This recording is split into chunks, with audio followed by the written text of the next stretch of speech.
10వ ఆవిర్భావ సభకు మచిలీపట్నం రెడీ అవుతోంది. జనసేన పార్టీ జెండాలు, ఫ్లెక్సీలతో జనసేన అధ్యక్షులు పవన్ కళ్యాణ్ కు స్వాగతం పలకడానికి ఏర్పాట్లు చేస్తున్నారు అభిమానులు. 10వ ఆవిర్భావ బహిరంగ సభ ఏర్పాట్లను పర్యవేక్షించడానికి జనసేన పార్టీ ఆధ్వర్యంలో కమిటీలను ఏర్పాటు చేశారు.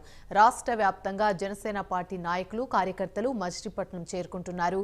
అధికార పార్టీ ఎన్నికల్లో ఇచ్చిన హామీలను మరిచి ప్రజా వ్యతిరేక పరిపాలన చేస్తుందంటూ జనసేన నేతలు విమర్శిస్తున్నారు.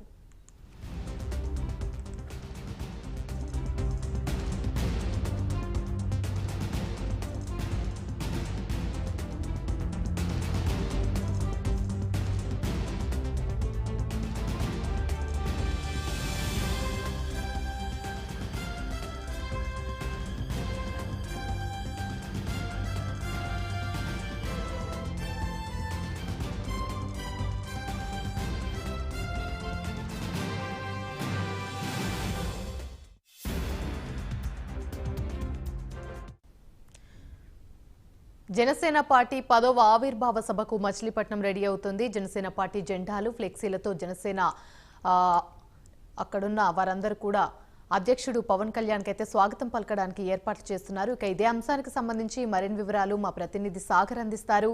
సాగర్, చెప్పండి, జనసేన పార్టీ 10వ ఆవిర్భావ సభకైతే మచిలీపట్నం రెడీ అవుతుంది. పవన్ కళ్యాణ్ కి ఘన స్వాగతం పలికేందుకు కూడా అభిమానులందరూ కూడా పెద్ద ఎత్తున సంబరాలు చేయడానికి అన్ని ఏర్పాట్లు కూడా చేస్తున్నారు. దీనికి సంబంధించి పూర్తి అప్డేట్స్ ఏంటి?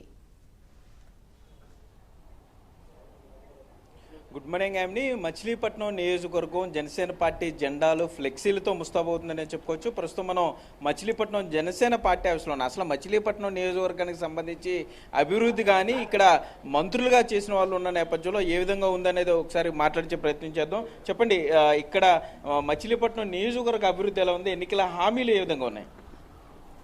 ఎలక్షన్లు వచ్చే ముందు ఇచ్చిన హామీలు వేరు. నా పేరు ఏమన మణిబాబు అండి. నేను 2వ వార్డు జనసేన ఇన్ఛార్జిని, మాచవరం గ్రామం అండి. వాగ్దానాలు అయితే చేశారు కానండి ఎలక్షన్ ముందు, అభివృద్ధి అయితే ఇక్కడ లేదు. చెప్పుకోదగినంత అభివృద్ధి అయితే ఇక్కడ ఏమీ లేదు.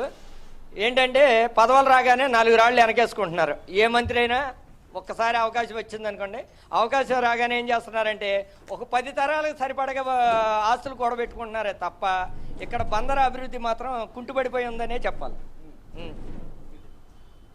నమస్తే అండి, నా పేరు కర్రి మహేష్ బాబు. 8వ డివిజన్ కార్పొరేటర్గా పోటీ చేశానండి. నేను జనసేన పార్టీ ఆఫీస్ నుంచి మాట్లాడుతున్నాను. ఎలక్షన్ టైంలో బోల్డ్ అన్ని వాగ్దానాలు చేశారండి. వాగ్దానాలకి అంతు లేదనమాట. బాగా అభివృద్ధి అయింది ఏంటి అంటే ఇక్కడున్న మాజీ మంత్రి గారి అబ్బాయి గారిని ప్రొజెక్ట్ చేసుకోవడంలో బాగా అభివృద్ధి జరిగిందండి.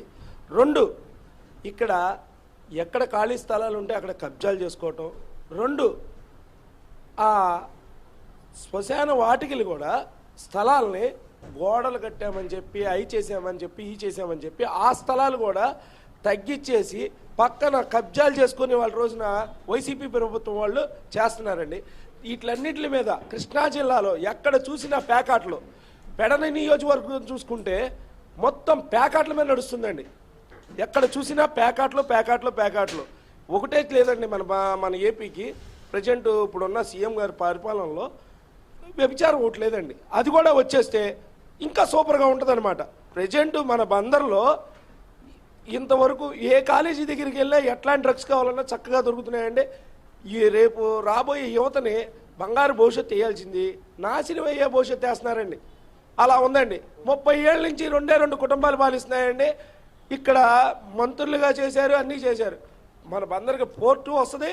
ఇలా ఎలక్షన్కి వచ్చి ఒక రిబ్బన్ కటింగ్, ఓ శంకుస్థాపన చేయటం, ఒక రాయటం, అందరూ పెచ్చోళ్ళు అని చెప్పి ఒక మాట వేసేసి ఓట్లు వేసుకొని గెలుచుకొని మళ్ళీ ఒక 10 తరాలకి వెనకాల ఆస్తులు కూడబెట్టుకోవటం, మళ్ళీ వారసత్వ రాజకీయానికి కొడుకుల్ని అందరినీ తయారు చేసి రెడీగా ఉంటామండి.